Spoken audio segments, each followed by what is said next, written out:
Crónicas del Antropoceno, una narración en tiempo real de la época humana y sus consecuencias.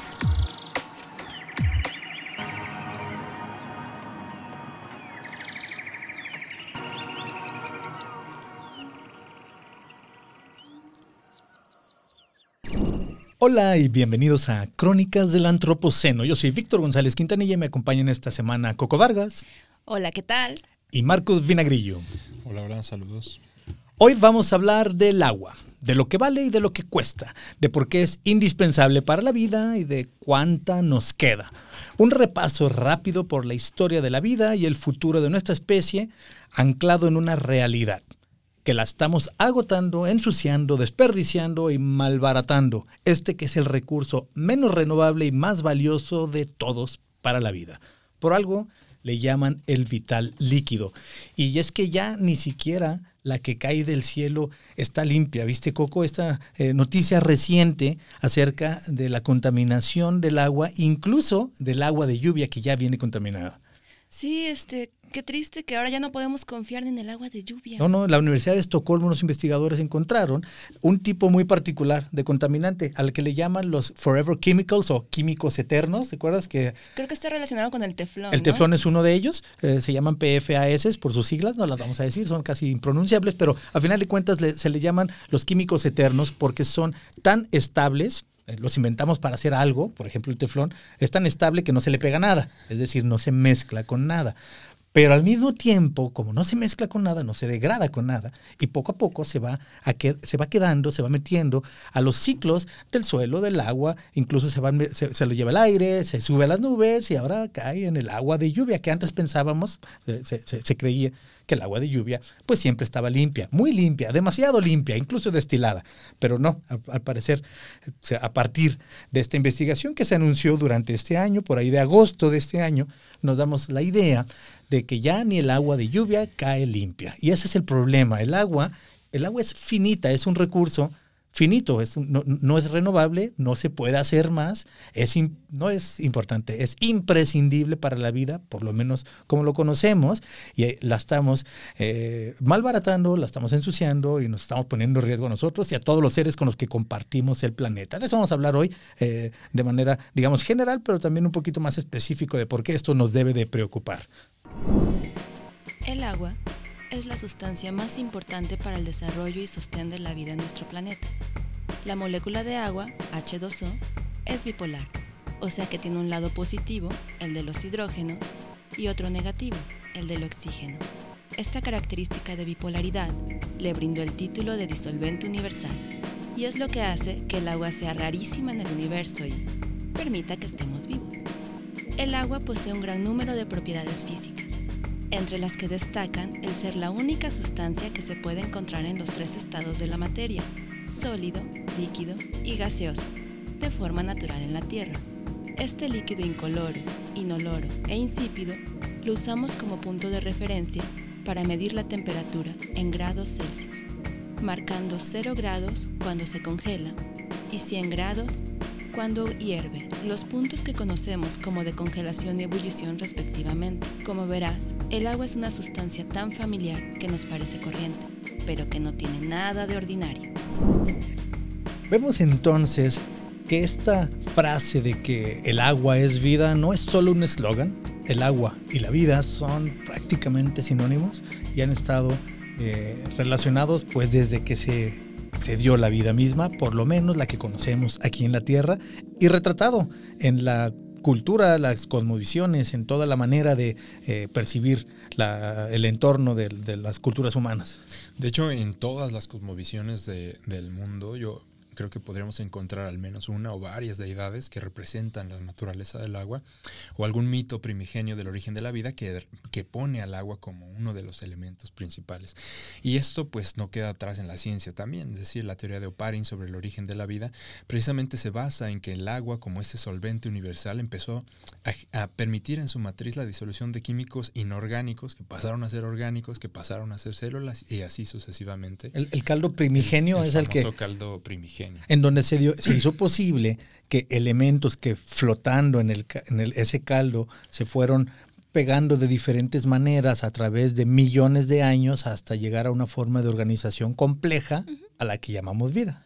Así es. Por cierto, a quienes visiten la Ciudad de México o quienes vivan allá, pueden ir a la segunda sección del Bosque de Chapultepec. Ahí está, en el Cárcamo de Dolores, una obra hermosa de Diego Rivera donde retrata el origen de la teoría de Oparin, precisamente en un cárcamo. De hecho, este mural originalmente se pensó para estar debajo del agua. Actualmente ya está seco para preservar la pintura, pero es un mural que Diego pensó para que estuviera debajo del agua. Ah, qué interesante, no lo sabía. Se llama El agua, origen de la vida, de Diego Rivera. Y bueno, lo que sabemos es que, lo que no sabemos es cómo es que llegó el agua al planeta.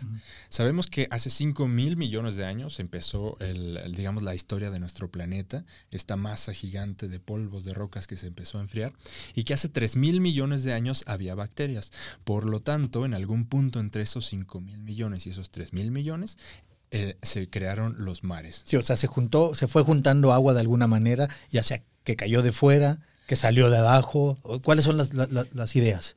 Pues se manejan, al menos hasta hoy, porque recientemente en el 2020 salió una nueva, se manejan 3 hipótesis, te puedo decir, que una es el agua de origen volcánico, el agua extraterrestre, o sea, que llegó del exterior en un meteorito. Que todos los días caen meteoritos a la Tierra, y así ha sido siempre, van cayendo toneladas y que vinieran entonces hielo en esos meteoritos. Exactamente, y esa es una de las más fuertes. Y recientemente en la revista Science, en el 2020, se publicó un artículo donde sale una nueva teoría, donde dice que ya venían los bloques que conformaron el planeta desde un inicio, y que ya después se dieron las condiciones para que el agua pudiera generar los océanos, pero que ya estaba en el planeta. Esa es la nueva. Que estaban en las piedrotas que se juntaron en este disco de acreción que formó al planeta, y que ya estaban ahí dentro, y cuando se dieron las condiciones se hizo líquida. Así es. Lo que podemos suponer es que en algún punto el planeta estaba lo suficientemente frío para que se generara el primer mar. Porque quizá todo el mundo estamos familiarizados con Pangea, ese gran supercontinente donde estaban todos los continentes juntos. Pues Pangea tendría que haber estado rodeada por un gran océano, un gran mar donde estaban todos los mares juntos. Ese mar tiene un nombre, se llama Pantalacia. Wow. Ese sí era un enorme mar. Y otra cosa que hay que mencionar es que este planeta tiene la distancia con el Sol necesaria para que el agua entonces se mantenga líquida. Si estuviera muy cerca, se evaporaría. Si estuviera muy lejos, se congelaría. Estamos en esa parte que le llaman la zona de Ricitos de Oro, por el cuento en el que no estaba ni tan caliente ni tan fría la sopa de los osos que Ricitos de Oro se robó. Así le llaman Goldilocks Zone, la zona de Ricitos de Oro, que la Tierra está en este momento en esa zona. Ahora sabemos que hay exoplanetas, es decir, planetas que orbitan otras estrellas que también están en esa zona. De hecho, una de las funciones del telescopio James Webb va a ser analizar la atmósfera de exoplanetas. Y hay algunas estrellas que tienen no 1, sino 2, 3, hasta 4 en el sistema TRAPPIST, planetas en la zona Goldilocks, es decir, en la zona en donde pudiera el agua estar líquida. Pero hasta el momento, el único lugar del que sabemos que hay agua líquida superficial es en la Tierra. Y esto es muy importante porque permite estos calos primigenios y permitió que se diera la vida. Así es, y la vida aún desde su origen hasta en la actualidad tiene un gran porcentaje de agua en todos sus procesos y en su configuración. Un animal marino tendrá entre el 97 y 99% en algunas especies de agua. El ser humano tenemos el 70% aproximadamente. Y digamos, los seres más secos serían las esporas de los hongos, de las algas. Esos tienen 50% de agua. Aún en el organismo más seco, el agua está al menos en la mitad. Y que vuelan como polvo en el aire, ¿no? Pero tiene agua. Okay. Tiene agua. Lo que pasa es que el agua dentro de los sistemas vivos tiene muchas funciones. Imaginemos una medusa. ¿Qué pasa cuando sacas esta medusa del mar? Colapsa, su cuerpo colapsa. Las vemos en la orilla del mar, que se ve como una bolsa de plástico transparente, nomás hecha bolita, y se ve toda aplastada. Exactamente. Esto es lo que está pasando dentro de las células, pero al ADN, las proteínas, etcétera. Es decir, si el ADN tiene una configuración molecular, digamos, porque está en una matriz de agua. Si sacáramos el ADN de ese agua, de ese mar, entonces colapsaría. Su estructura química colapsaría y no sería posible. Es decir, que el agua, la célula necesita un porcentaje mínimo de agua para que sus procesos se den. Y ahora si esto lo pensamos en las distintas escalas de la vida, sigue constante. Los órganos requieren un porcentaje mínimo de agua para funcionar. Los sistemas requieren, el nervioso, el óseo, necesitan un mínimo de agua para funcionar. Los individuos necesitan un gradiente mínimo, los ecosistemas un gradiente mínimo, y la biosfera como tal, todo el sistema completo, necesita que el agua, así como está en este momento, se permanezca. Es decir, hay una proporción de agua en el planeta distribuida de una forma. Decirlo en otras palabras, si modificamos esas proporciones de agua, la biosfera completa podría tener sed. Exacto. De hecho, como para familiarizarnos con esto de la deshidratación, cuando tú sientes esa sensación de que, ay, se me antoja un vasito de agua, es porque ya tienes un déficit de agua del 2%. O sea, el 2% de pérdida de agua en el cuerpo, que somos 70% de agua, como lo dijo Marcos, como lo dijiste tú también, Vic, cuando sentimos un 2% de deshidratación, es esa sensación de quiero tomar agua. Cuando aumenta de un 5 a un 10%, ya tenemos esa sensación de que, ay, me duele la cabeza, ay, estoy bostezando, porque estamos deshidratados. Y las sensaciones van aumentando a grados ya como más, pues hasta cierto punto mortales, si aumenta este porcentaje de pérdida de agua en nuestro cuerpo. Podemos durar varios días sin comer, pero no sin agua. Exacto. Después de respirar es lo más básico para poder sobrevivir nosotros, y es lo mismo en la mayoría de los seres vivos con los que compartimos el planeta. Y además esta agua tiene un flujo, hay un flujo del agua de la célula, la biosfera constantemente se mueve, entra, sale, se evapora, etcétera, en el famoso ciclo del agua. Seguramente todos los vimos en la primaria, pero quien no se acuerde, los invitamos a escuchar la canción de Francisco Gabilondo Soler, El Chorrito, donde precisamente las estrofas del Chorrito narran el ciclo del agua. Conocido como Cricri. Conocido como Cricri. Bueno, entonces hay mucha agua, es muy valiosa, la usamos todos los seres vivos. Entonces, ¿cuál es el problema? Si el planeta está cubierto de agua, si fluye por ríos, si se almacena en lagos, si cae del cielo con la lluvia todos los días, pues ¿cuál fue el problema? Agua hay mucha. Pues aquí te diría que mucho es relativo, porque en realidad en el planeta hay 1.400 millones de kilómetros cúbicos de agua en la superficie, y que es el 70% de agua, pero pues no es tanta, porque en realidad vamos a hacer esta analogía. Imagina que toda el agua de la Tierra está en un garrafón de 20 litros. De esos 20 litros vamos a sacar solamente medio litro. Todo lo demás, que es equivalente a 2 tazas, todo lo demás es agua salada. Entonces, el agua del mar, que no nos sirve ni para tomar, ni para regar las plantas, ni para cultivar nada. O sea, eso no está disponible. Olvídate de eso. Entonces solo tenemos 2 tazas. Y de estas 2 tazas, solamente disponemos de 2 cucharadas. 2 cucharadas es el agua que las personas podemos utilizar. Porque la demás de esas 2 tazas, ¿dónde está? O está congelada en los polos o es agua subterránea. O sea, está ahí arriba en el congelador, que son los polos, congelada, hecha glaciares de agua que lleva ahí mucho tiempo y que no tenemos tampoco acceso a ellos. O sea, disponible no es. Y que aparte no nos conviene que dejemos de tener glaciares porque reflejan la luz y cambiaría el clima del planeta, y es malo que se están derritiendo porque aparte se están mezclando con el agua salada. Entonces, hay mucha agua, pero muy poquita está a nuestra disposición, y esa poquita que está a nuestra disposición la estamos alterando. ¿Qué estamos alterando? Muchas cosas del agua. Pero bueno, la disposición del agua es una de las cosas más importantes que tenemos que tener claro cuando hablamos de agua, porque no va a haber más. Es una cantidad, de hecho cada vez hay menos, porque también se va agua al espacio. La atmósfera no es perfecta, no es una burbuja sellada, no es un sistema cerrado. Perdemos todos los días, cada segundo se está yendo agua al espacio, y esa no la vamos a recuperar nunca.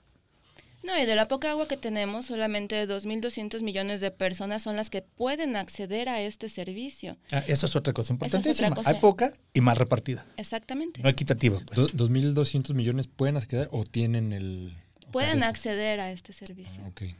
Y además, el hecho de no tener agua limpia es un problema de salud pública muy grave, porque si no tienes agua limpia y te da sed, algo has de tomar, y entonces las enfermedades gastrointestinales se convierte en una de las causas de muerte más graves en el mundo, más incluso que la violencia. De todos los asesinatos y todas las guerras juntas, no se comparan con la cantidad de gente que se muere por no tener agua limpia para beber. Sí, agua con contenido de coliformes, metales pesados y otro tipo de cuestiones que implican cosas a la salud. Entonces estamos alterando lo más importante que tenemos en cuanto a necesidades para que exista la vida. Estamos alterándola de varias maneras. Por lo menos vamos a mencionar 3. La calidad, es decir, la ensuciamos, la calidad del agua, ya, la que sí está limpia, que es poquita, la estamos alterando porque la ensuciamos. Ya estamos viendo lo de la noticia esta o el hallazgo del equipo de investigadores de la Universidad de Estocolmo de que incluso el agua de lluvia ya está contaminada. Eso significa que, bueno, ¿qué podemos esperar del mar, de los lagos, de los ríos? Que todos están contaminados de cierta manera y en algunos casos contaminados de una manera muy grave. Por ejemplo, está este proceso de eutrofización, que es un proceso por medio del cual llegan demasiados nutrientes a un cuerpo de agua, lo cual causa problemas. Así, en resumen, eso es lo que podemos decir. Se puede entender como cuando alguien deja agua en una cubeta y ahí se queda, sin oxigenación ni nada, el agua se echa a perder, ¿no? Se hace fea, digamos. Eso es justamente el proceso de eutrofización. Ahora hay unos casos más graves o a una extensión mayor en los mares, que le llaman las zonas muertas, que al parecer también donde llegan demasiados nutrientes de los ríos. Cuando digo nutrientes no me refiero a cosas nutritivas que son necesarias.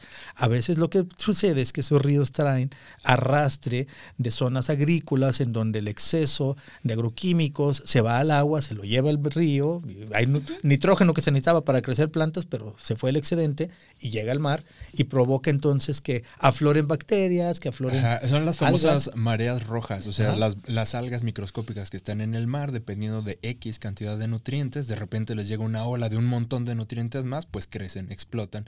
Y estas algas en particular, unas que se llaman dinoflagelados, esas generan toxinas y eso es lo que hace la marea roja, de que te metes al mar y te intoxicas. O sea, entonces se nos fue ahí un poco de fertilizante con el río, poquito nomás, unas cuantas toneladas diarias se han de ir y provocan entonces que afloren ciertas algas, ciertos microorganismos y después ellos acaban el oxígeno y los peces ya no pueden vivir ahí. Exacto. Y también mandamos otras cosas al mar, por ejemplo, los medicamentos. He leído estudios donde, por ejemplo, todos los antidepresivos que mandamos por el inodoro terminan haciendo que los camarones le pierdan el miedo a los peces y entonces los peces pues se los comen y esto disminuye las tasas de crecimiento poblacional de los camarones o de los crustáceos, etcétera, ¿no? Entonces también los medicamentos que descargamos por las alcantarillas pues tienen un impacto en la biodiversidad. Ahora, ¿qué más estamos alterando? Podríamos hablar de contaminación del agua capítulos y capítulos y lo volveremos a abordar, regresaremos al tema en otros momentos, pero ahora que estamos haciendo un recuento y una crónica en general acerca de nuestra relación con este vital líquido, ¿qué más estamos alterando? Primero fue su calidad, ahora hablemos un poco de sus flujos. El hecho de que este ciclo del agua, que bien mencionabas que Cricri resume magistralmente en su ocasión el chorrito, y que es necesario o que ya estaba presente y que se sigue dando, pero nosotros lo alteramos de cierta manera. Lo alteramos, por ejemplo, cuando construimos una presa. Así es, todo, es decir, cualquier modificación que hagamos en la naturaleza tiene una consecuencia. Alterar la naturaleza era necesario para el desarrollo de las ciudades, ¿no? O sea, pensemos que los primeros conflictos eran en torno a cuidar el lago, pero conforme se fueron diseñados los acueductos, las presas, etcétera, pudimos avanzar como civilización, digamos, pero esto tuvo consecuencias. Cuando se eleva el nivel de un río, pues todo lo que no estaba en ese nivel se inunda. Esto genera pues cambios en los ecosistemas. Cuando se entuba un río, cuando ese río se convierte de aguas negras, pero antes pues era utilizado de manera distinta por la biodiversidad y por las mismas comunidades. Toda modificación que hagamos en su cauce, en la forma como se almacena, y lo que decíamos hace rato en su calidad, pues tiene una consecuencia en la biodiversidad y también en las poblaciones humanas. Y agregaría que no solamente en los flujos, en el cauce, sino también en la captación, Marcos. Cuando deforestamos las cabeceras de cuenca, estamos evitando que se capte un poco más de agua, que se infiltre, porque hay más escurrentía, porque no la estamos captando. El bosque ya no está funcionando como esta esponjita que nos ayuda a captar el agua de lluvia. Esa es otra cosa que podríamos hablar. A lo mejor es invisible para la gente porque no le afecta lo que suceda allá en el bosque, pero vamos a poner entonces un ejemplo de algo así, pero en la ciudad. Cuando llueve, el agua se va por donde se iba. Ya no está un arroyo, un cauce natural, porque hay una calle, está pavimentado, está una avenida, pero el agua se va a ir por donde se va a ir. La bajadita está para allá. El cauce del agua original después se acelera más porque está pavimentado y vienen las complicaciones.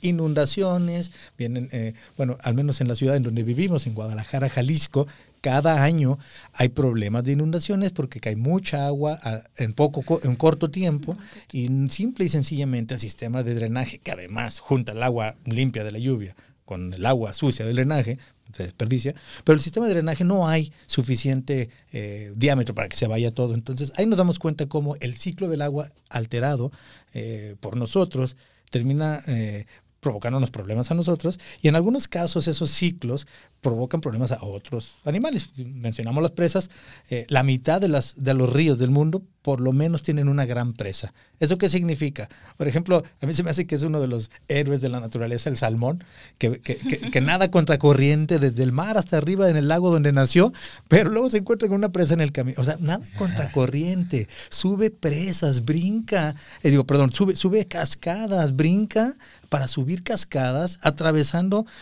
la zona donde están los osos, y los que se salvan, ¡pum!, se topan con una presa y no pueden llegar. Esa es una de las muchas cosas que provoca una presa. Entonces, alteramos sus flujos en los cauces de río, en los ciclos de la lluvia. Por ejemplo, ahora el calentamiento global va a cambiar, está cambiando ya los ciclos de lluvia, lo cual va a ser un problema para las temporadas en las cuales estamos acostumbrados a sembrar comida. Eso es una de las cosas. Pero también otra muy importante, alteramos su disponibilidad.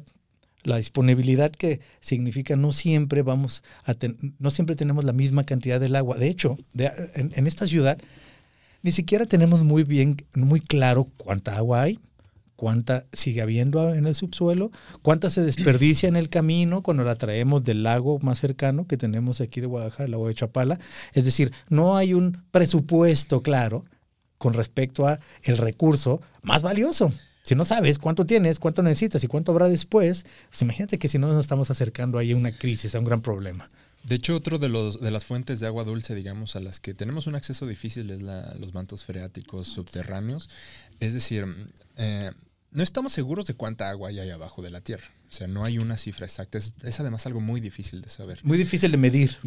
Y lo que pasa es que se abren pozos para extracción de agua, y esta agua se utiliza principalmente en las empresas, en las refresqueras, las cerveceras, etcétera. Y entonces, ¿cómo se controla? Si no sabemos cuánta hay, cuál es la capacidad de recarga de estos mantos freáticos, a quién le deberíamos dar o quitar permisos, etcétera. Es un conflicto multidimensional y muy complejo que es bastante difícil de comprender. Incluso hay un concepto con el que no estamos familiarizados, que es el de cuenca. Exacto. Es decir, el agua está, digamos que, dividida en diferentes sistemas, en diferentes ciclos dentro de los países, y hay varias cuencas. Para no profundizar un poco en esto, que es un poco complejo, pues los invito a revisar la app de Nuestra Agua. Esa la encuentran en agua.org.mx. Es una aplicación que precisamente con tu geolocalización del celular te dice exactamente en qué cuenca del planeta estás, y ahí te puede dar más información al respecto. Muy bien. Y bueno, además de que no sabemos cuánto hay, pero lo que sí es seguro es que todos llegan por la suya. Cómo se reparte el agua ha sido, es y será uno de los grandes problemas. Veamos así nomás en resumen por qué. ¿Cuánta agua se va para dónde? Si hiciéramos un país que viéramos así los porcentajes, ¿quién se lleva la mayor parte de la que se puede tener acceso? Bueno, se supone que el 70% de los usos del agua está destinado a la agricultura. La industria es un 19%, y lo que nos queda, que es el equivalente al 10%, es lo que damos a uso doméstico. Y nuestra demanda de agua para nuestras actividades es de 4.600 kilómetros cúbicos al año, y este número va en aumento. O sea, no es que vayamos a necesitar menos agua para desarrollar nuestra vida diaria, ¿no? Sí, el reparto de agua, y si la mayoría se la lleva la industria, es uno de los grandes, la agricultura y después la industria, es uno de los grandes retos hacia adelante, porque mucha de esa agricultura y mucha de esa industria lo hace con legislaciones laxas que estaban que fueron hechas en el tiempo en el que parecía que nos sobraba. Y es lo mismo con muchas cosas, ¿no? Por ejemplo, la atmósfera parecía que era infinita y que no la íbamos a terminar por ensuciar y ya la terminamos por ensuciar lo suficiente como para alterar el clima del planeta. El agua parecía que era infinita, que cae del cielo, fluye por los ríos, estamos rodeados de mares. Pareciera que tenemos tanta que no importa cómo lo usemos. Ya estamos viviendo nosotros el tiempo en el que ya le llegamos al límite a muchas de estas cosas. Tenemos que pensar cómo hacerlo de otra manera. En muchos de los temas que abordamos en este podcast, el resumen es la manera en la que lo estamos haciendo no es sostenible. Tenemos que hacerlo de otra manera. ¿Cuál es esa otra manera? ¿Qué nos depara el futuro? Así nomás imaginemos un poquito qué pudiera ser el futuro probable, hacia dónde vamos, y el futuro posible, lo que podríamos hacer. Para empezar, futuros probables. Algunas posibles soluciones con respecto a los problemas actuales del agua. Pues está todo lo que tiene que ver con la desalinización de los mares, o sea, tener agua dulce a partir del agua salada. Eso es algo que ya existe, por ejemplo, los submarinos, es el sistema como funcionan. Pero ¿es esta realmente la respuesta? Y el problema es que sale caro. O sea, a final de cuentas, es una máquina que hay que construirla y que requiere inversión para construirla y requiere también combustible, contamina. Entonces, los costos económicos, sociales y ambientales de desalinizar el agua hacen que salga muy caro cada litro que desalinicemos. Aunque, bueno, cada vez habrá nuevos descubrimientos, nuevos hallazgos, nuevas máquinas, pero como en muchos casos no podemos solo confiar en la tecnología porque la cantidad de agua que necesitamos es muchísima. Veía yo por ahí que decían que un sistema que sacaba agua de la atmósfera te podía producir hasta, no recuerdo si eran 2 o 5 litros al día, pero cada persona necesitamos más de 100 litros diarios. En esta ciudad vivimos 5 millones, así que esas soluciones todavía no están al alcance. Otro, reutilizar el agua. Si viviéramos en una nave espacial y supiéramos que nomás tenemos cierta cantidad de agua y no va a haber manera de ir a comprar más, no hay una llave de agua a la que le podamos abrir, no hay un grifo que nos dé nueva, no hay garrafón que vaya a pasar a surtirnos, estaríamos reciclando todo, incluso la de nuestros desechos. Eso sucede en algunas ciudades que tienen plantas de potabilización o de tratamiento de agua muy efectivas, como en Israel, que reutilizan 90% del agua. Otras posibles soluciones hacia el futuro. Bueno, yo acabo de ver un anuncio de que un grupo de investigación en China logró una variedad de maíz que se puede regar con agua salada. Esas serán algunas de las cosas que pudiéramos ver hacia adelante, que normalmente las plantas no viven con agua salada más que las que evolucionaron ahí como los mangles. Los manglares pueden vivir con agua salada, pero las plantas que nosotros nos comemos, sí, 70% del agua se nos va en agricultura. Pues a lo mejor reducir la cantidad de que se vaya en agricultura y utilizar más agua salada. Es una promesa, pero está en el futuro. También en la agricultura, ¿para qué? Porque ya mencionamos en otro episodio, ¿no? El 80% de lo que cultivamos se va para producir carne. Entonces, si le bajamos un poquito a la producción de carne, el consumo de carne, también estaríamos ahorrando agua. Así es. Yo aquí nada más cerraría con que también se está hablando recientemente de la entrada de la digitalización para el agua, que no es más que meter sensores y hacer uso de la tecnología para optimizar la disposición, disponibilidad y uso, o sea, eficientar cómo usamos el agua en la agricultura, en la industria, en el hogar. Entonces también se está hablando de la entrada de la digitalización para el agua. Eso serviría para tener una idea más clara de cuánta hay, hacia dónde fluye, quién la usa, cuánta se desperdicia, cuánta tenemos, cuánta necesitamos que se reabsorba como para poder seguir subsistiendo como sociedad y como biosfera, porque si no sabemos cuánta hay, no sabemos nada. Habría que incluir en este proceso, en esta reforma ética, el derecho de la otra naturaleza, de la biodiversidad también, el acceso al agua, ¿no? Así es. Y pues bueno, un futuro posible pues sería ponernos de acuerdo, hacer nuevos acuerdos, nuevos contratos sociales, cambiar la manera en la que nos relacionamos con el recurso, pero esto es uno de los problemas complejos que no tienen una solución fácil. No solamente es que tú dejes de desperdiciarla, que es necesario, pero también tenemos que hacer cosas macro para poder avanzar. Y bueno, hay por ahí algunas soluciones o por lo menos posibles rutas de acción, trazadas en los organismos multinacionales, en los objetivos de desarrollo sostenible. Me parece que el próximo año habrá... Sí, justo quería hacer el anuncio, vi que estaba muriéndome para hacerlo, que este 22 de marzo del 2023 justamente se va a dar la conferencia del agua, en donde prácticamente se va a hablar de 5 temas que tienen que ver con la salud, el desarrollo, el clima, la cooperación y varias acciones que se pueden hacer en relación al tema agua. Esta reunión pasa después de la COP, entonces va a estar interesante lo que se hable aquí después de la conferencia de las partes. Ya la analizaremos que va a ser aquí en noviembre, del 4 al 18 de noviembre, estemos atentos. Y bueno, aquí también vamos a ver cuánto, en esta conferencia del agua vamos a ver a qué se comprometieron antes los países, en dónde están y cuál es la deuda que nos tienen en relación al tema agua. Así es. Y bueno, el tema agua lo vamos a retomar en muchos momentos. Después tendremos que platicar, por ejemplo, de los organismos del agua, de los seres con los que compartimos el agua, de cómo el agua es la ruta, el agua tiene muchas de las respuestas hacia el futuro, porque hay mucho que hablar acerca del agua. La inequidad social, por ejemplo, todo el tema. Así es. Así que pues retomaremos, será una crónica más hacia adelante, porque pues bueno, el agua no es un eslogan decir que es el vital líquido. Aquí tengo una cita de Benjamin Franklin: cuando el pozo está seco es cuando sabemos el verdadero valor del agua. Pues bueno, yo creo que vamos a ir cerrando el tema. Cada vez hay menos agua, es una de las cosas más importantes. La cantidad es finita, no podemos crear nueva, no podemos inventar nueva, no hay de dónde traer más. Cada vez tenemos menos, no se puede sustituir. La estamos literalmente regando, y sin agua ni la vida misma es posible, y para apreciarla basta con que te des sed. Todos los días te da sed, todos los días necesitas más agua. Pues gracias por acompañarnos, gracias a mis compañeros cronistas por compartir este micrófono, este tema. A ti que nos escuchas, te invitamos a que te acerques con nosotros a través de las redes sociales del Museo de Ciencias Ambientales, que nos platiques qué te parece nuestro podcast, qué te parecen las crónicas del Antropoceno, nos digas qué más quieres escuchar, nos acompañes, síguenos en las redes, en todas las redes sociales como Museo de Ciencias Ambientales.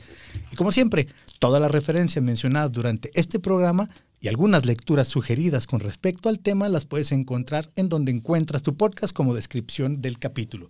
Si te gusta lo que hacemos, no olvides suscribirte. Si conoces a alguien que le puede interesar, por favor compártele. Y sobre todo escucha la próxima semana la siguiente entrega de estas crónicas del Antropoceno. Esto fue Crónicas del Antropoceno, una producción del Museo de Ciencias Ambientales de la Universidad de Guadalajara. Gracias por escuchar.